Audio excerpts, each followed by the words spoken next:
Welcome, everyone, to Let the Journey Begin. I am your host, Hilary Roberts, alongside my awesome co-host, Jaana Woodbury. Hey, guys.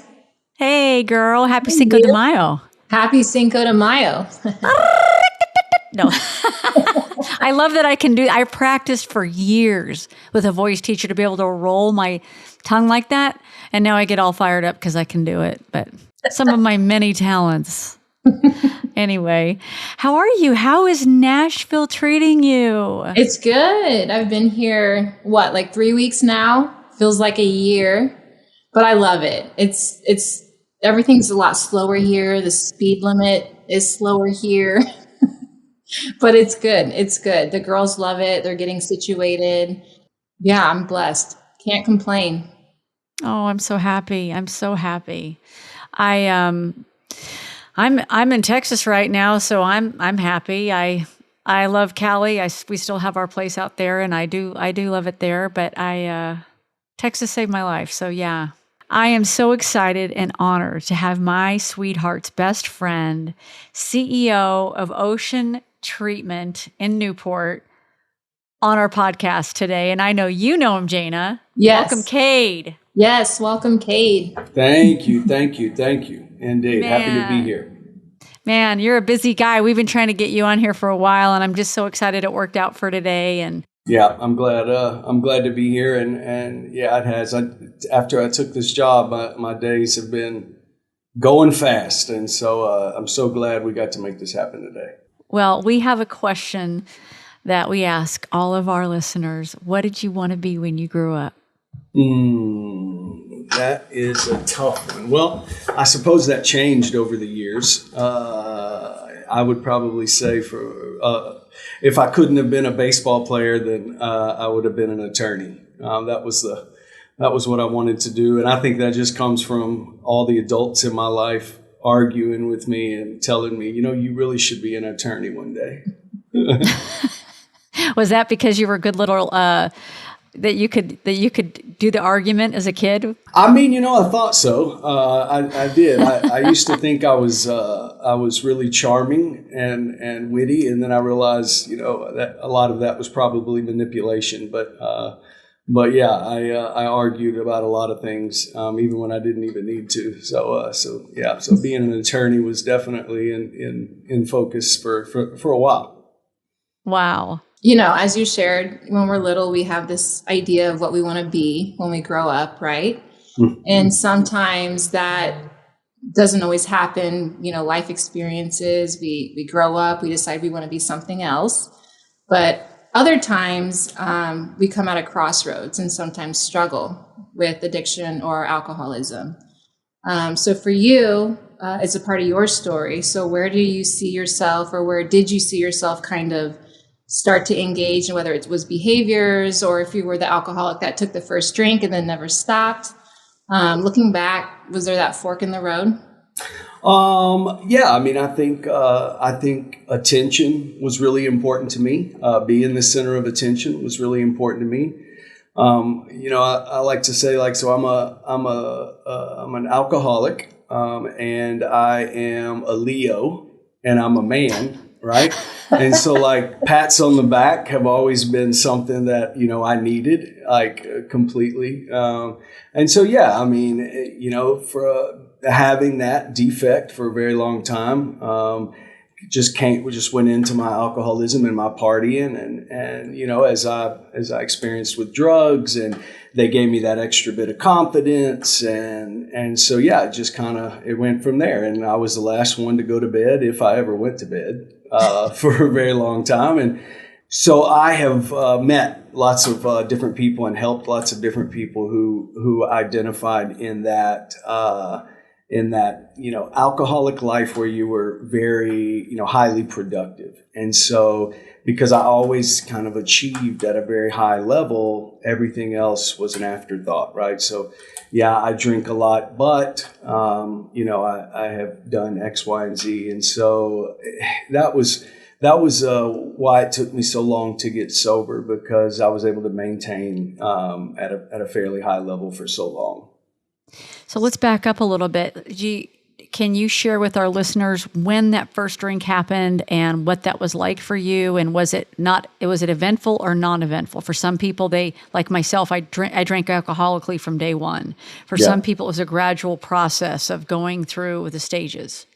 Yeah. And I think, I'm born into a family of drinkers. Everybody drank. You drank beer. And in Texas, you drank, Lone Star beer, and so, that's the first time I drank was, at a very young age with my family, and it was no big deal. And I liked the taste of beer. I did. How old were you? Probably about 14, 15 years old, maybe the first time I had it, and then it just gradually grew from there. I like the effect produced. And I like the taste. And so, so needless to say, I was a pretty fat kid in high school. I was a fat kid in high school. I like to say, that it was all beer. It might have been, a lot of cheeseburgers too, but I drank so much beer in high school that I was a heavy kid. And I was very self-conscious about it too. I did not like to be known as the fat kid, but I look back at pictures and man, was I. Wow. So would you say that you tried to get sober multiple times, like even in high school, or when you were in high school, it was just all about partying, hanging out? No, I never tried to quit. I always thought, people used to be impressed because, I made really good grades and I was in National Honor Society and, I graduated at the top of my class and went on to college and I just partied, and so no, I never tried to quit. Not until I was trying to kind of grow up, right? Like after college, and trying to grow up and it was harder. It was really hard. It's like I wanted to be successful and I wanted to take that step towards responsibility, but I was convinced I would be able to do it, while still partying. And unfortunately, I just kept, I couldn't slow down. I tried to I tried to drink on the weekends. I tried to do different things and I just couldn't manage and things got worse. So as it got worse, when did you see that you were really struggling? And can you lead us up to that point of that moment of clarity when you're like, this has got to change and I'm changing it now. So can you kind of lead us up to reaching that bottom, so to speak? Yeah, absolutely. So, I found cocaine. I always experimented with different things, but I didn't like a whole lot of stuff, but I loved cocaine. So I found it in college and I had it on me all the time. After college, I didn't want to grow up just yet. And so, I moved to Costa Rica and stayed there for a while and that was amazing. But, for a person that's, in love with cocaine, maybe not the greatest place to live. So I did that for a while and then I came back and I met my wife to be. So I don't think we intended on marrying each other that first night that we met, but yeah, one thing led to another. She ended up getting herself pregnant. No, I'm just kidding. All by her little lonesome. All by yourself. Yes, I've heard that. Sex without partners does that. Yeah. So we had this kid and I fell in love with the kid and just loved her so much. And shortly after that, we did everything we were supposed to do, or what society tells us to. Like I got the house and I got the job and I started making money and we dressed our little angel up to look so pretty and perfect. And the problem was those demons still existed inside, and so I guess shortly after that, my mom passed away. And here's the deal, so I think about from a precipitating event or from a, just kind of historical recollection. So I was like super mama's boy. Like, I mean, big time mama's boy. I told you I was, fat in high school. I would always ask my mom, I'd say, Mom, do you think I'm fat? And she'd be like, oh, no, baby. No, that's baby fat. That's baby fat, and it's going to fall right off, right? It's going to fall right off of you. Don't you worry about it. And I'd be like, all right, well, I'm 28 years old, but all right, I'll take it. And it's like my mom was awesome, like best woman in the world. And she got sick and she got cancer. And I just kind of watched her, wither away and die. And I imploded. And obviously, how old were you? How old were you when she passed? 24. And how old was she? About 24. She was 48. Oh my gosh. Yep. Oh. I know it. And it was the hardest thing I ever went through. And obviously it wasn't the reason I'm an alcoholic. I was alcoholic long before that. Struggling with drug addiction long before that. But when that happened, I quit having that person to tell me everything was going to be okay. Right. Yeah. And so I did not do well. I ended up losing my job and then I remember pretending like I had a job. So I had a wife and kids at home, and I would get up in the morning and I would get dressed and I would go to work at this like newspaper that I made up in San Antonio. And then wow. I would literally come home and tell stories about the day. I figured I could do that for a while until I got an actual job. And the problem was that, I just couldn't sustain long enough. So I ended up, finally calling my dad. I'm like, look, man, I need some help. And I called the insurance company and next thing I was on a bus to treatment and that was the first time I attempted to get sober. Okay. And how old were you then? So 20, right about after my mom passed. So maybe like 25. Okay. Yeah. Okay. And so you said that was the first time. So please tell us more about getting to that bottom. Yes. So I love treatment. I just loved it. Like it was so great. Like, so, nobody was calling me telling I owed them money. And like, it was like this was a long time ago. Right. So I've been sober for 15 years.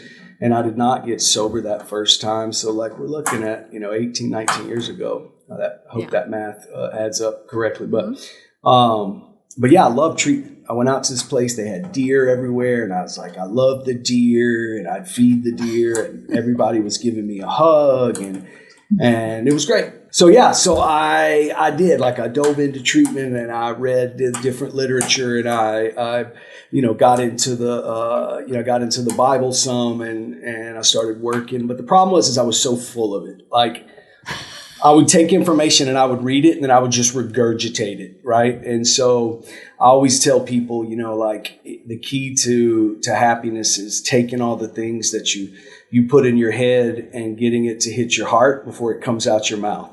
Right. And for me, it was head, mouth, that. Right. Head, mouth, that. And I did.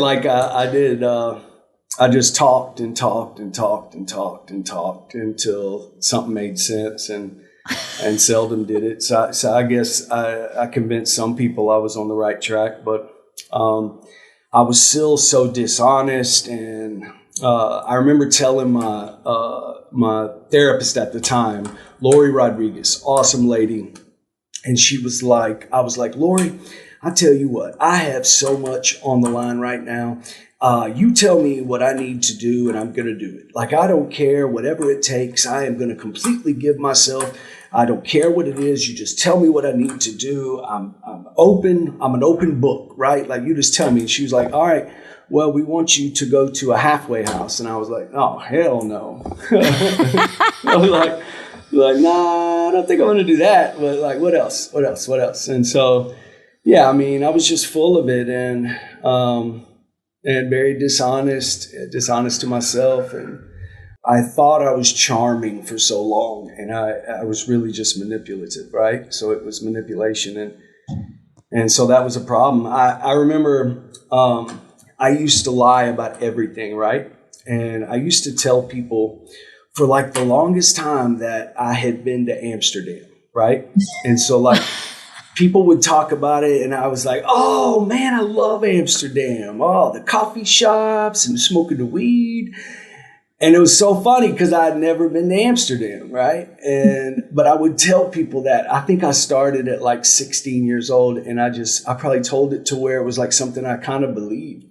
And then I ended up getting sober, trying to, and the guy that I was talking to, kind of the mentor in my life, was like, "Man, you lie a lot, Cade. You really lie a lot."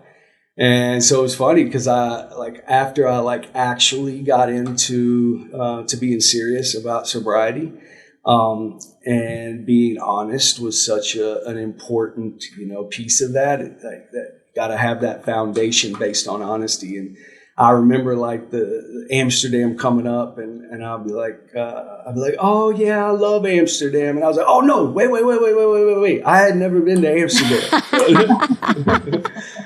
And some people would like look at me like really strange. I did it like, I don't know how many times I did it. Nowadays, when it comes up, I just kind of chuckle to myself because it's a big memory for me, because it was huge. Like once I quit telling people I'd been to Amsterdam, I felt like I was on my way. I didn't stay sober. Like I got out of treatment. I went back home, and my marriage was struggling. My life was struggling. And, my wife and I decided to what normal people do when marriage is struggling. We had another baby. And that fixes everything. That's why I have 4. Yeah, that's right. Oh, yeah. So we did it. And, everything, but it's 10 times harder, right? And so you brought up a good point. You shared that like in high school, you presented like everything was okay, right? And then gradually moving on in like college years, even to having the fake job, it's like presenting like everything's okay. Yeah. And a lot of times that just turns into something so much bigger. And then when you are at that point of hitting the bottom, it's that much harder to crawl out of it. And then even in sobriety, right? We're still struggling, but we present like everything's okay. Yep. It's the single biggest defect I have. Like if my therapist was on this podcast right now, she'd be like, "Oh, he is the worst at that." Right? It's like the thing I do. If you perceive that I have everything under control, then it's true. And so I've read every book that says vulnerability and transparency is the key to professional success and personal success. And so I know it is. And the problem is practicing it. Sometimes it's a little bit more difficult. So I got out of treatment, went home, made another baby. Things got tougher financially. Everything was a struggle. And my marriage couldn't keep up. Like the arguing, the fighting, the difficulty, she struggled with her own demons. Mine were a little bit more public. And so I moved out and I got an apartment, and it was so lonely. It was so lonely. And then I get a phone call one day, and it was this lady from CPS, and her name was Susanna, and I hated her at the time. I love her now. She changed my life.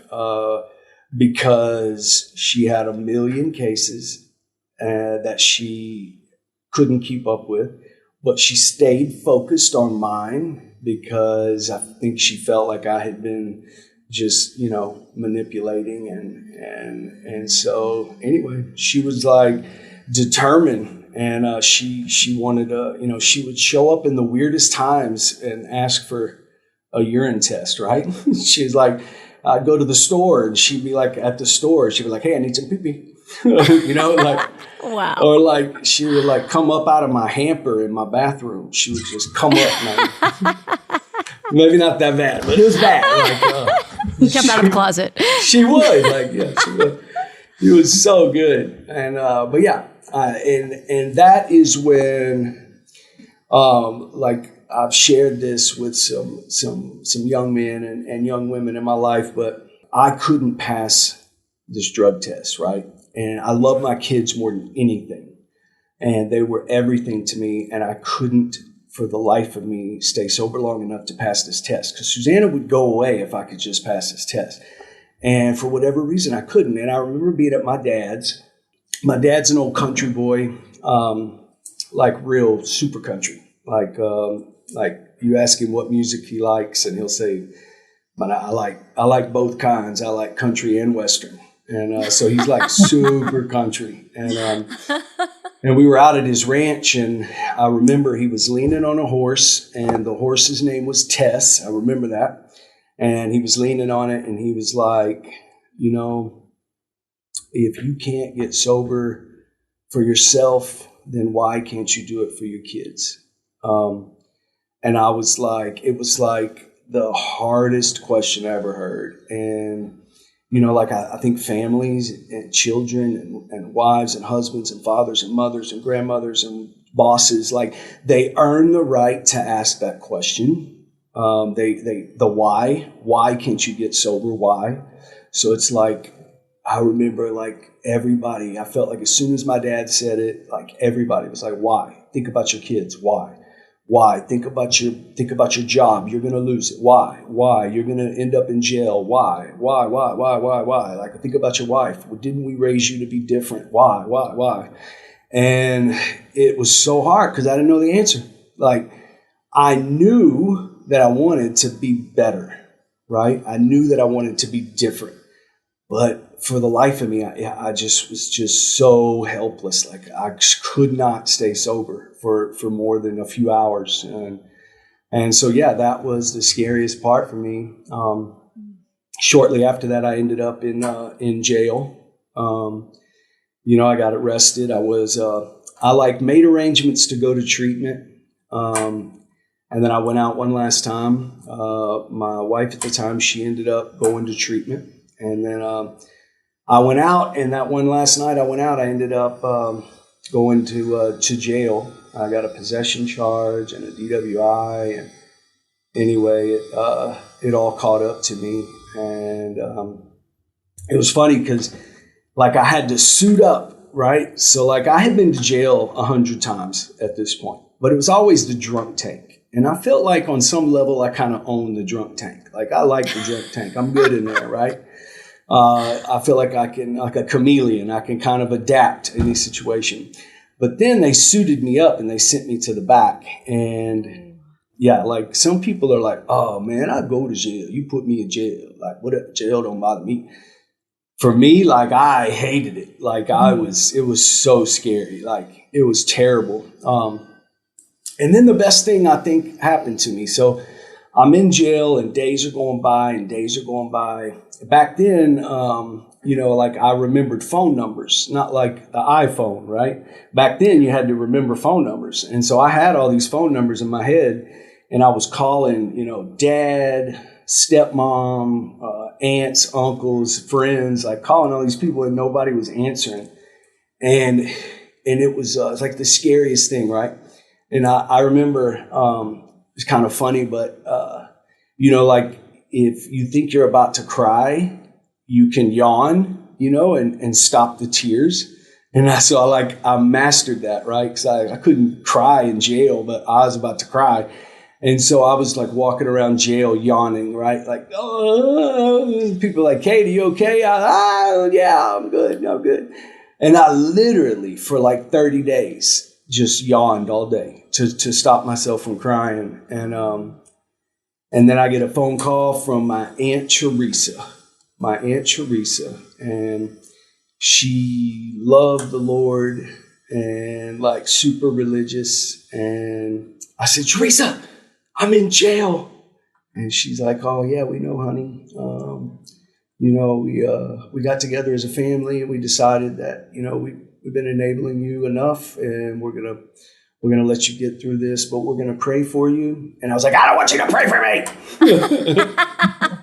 Get me out. Get me out of here. So yeah, she didn't. And I told her, I was like, look, I'm supposed to go to this treatment center. I was supposed to be there 30 days ago. And like a week after that, my brother shows up. My brother's just like huge, big ex-football player dude, and he bails me out, and he gets me in the car, and he's like, don't say anything, don't talk to me, the family's done with you, nothing. Like, I'm not bringing you to get a cigarette, I'm not bringing you to get clothes, I don't have any money for you, I'm not getting you anything to eat. Sit in the back seat, don't say a single word, and I'm going to bring you to this treatment center. And he said, for the first time in your miserable life, you told the truth. I called that treatment center, and they've been waiting for you for 30 days. And that's the only reason I'm here. Wow. And so he brought me and dropped me off. And there was no deer at this one. There was no deer. No deer. It was like a psychiatric facility that had just launched a substance abuse program. So like, couldn't have shoelaces or belts or anything. And man, it was scary. And I just went to the back, and you asked me earlier, what was the rock bottom? And this was it. This was it. It was in this psych facility. I went back to the back room, and I just kind of fell down on the bed, and I just started crying, and I started screaming at God, and like, man, I let him have it. I was like F-bombing and S-bombing and T-bombing, and I was going at it. And how could you take my mom and then forsake me and leave me and abandon me? And how could you, just all these different things. Because I'd always had a relationship with God, kind of. So I was the guy that would get really, really drunk and stoned at a party. And if the subject of religion came up, I would argue and convince you that there is a God, right? Like, I was that guy. So, but no genuine relationship with him. And that night at that psych facility, I just let him have it. I told him everything. And here's the weird part. Like, I woke up the next morning, and it wasn't crystal clear that moment, but it became like crystal clear within the upcoming month. And like, this feeling and understanding was like God telling me, like, hey, I didn't get you into this. I didn't cause this, but I'm going to get you out. Right. And I always believed that for the first time in my life, the prayer, the yelling at God, the talking to God, yep. It was like the first time that what came out of my mouth was actually what was on my heart, right? It's like the first real genuine time. And so, because before that, I just talked to God, I break out a thesaurus and I'll make it sound real good and like real intelligent. But it didn't ever match what was on my heart. It wasn't the fear of being a failure. It wasn't the fear of letting my family down, and wasn't the fear of being found out as an imposter. None of that stuff ever came across my lips. But that night at that psych facility, I told God how I felt. And I don't really suggest F-bombing God, but in this instance, it was effective because I was legitimately transparent and vulnerable. And I told God how I felt. And he came back and said, all right, cool, let's do this. And I haven't had a sip of alcohol or a drug since then.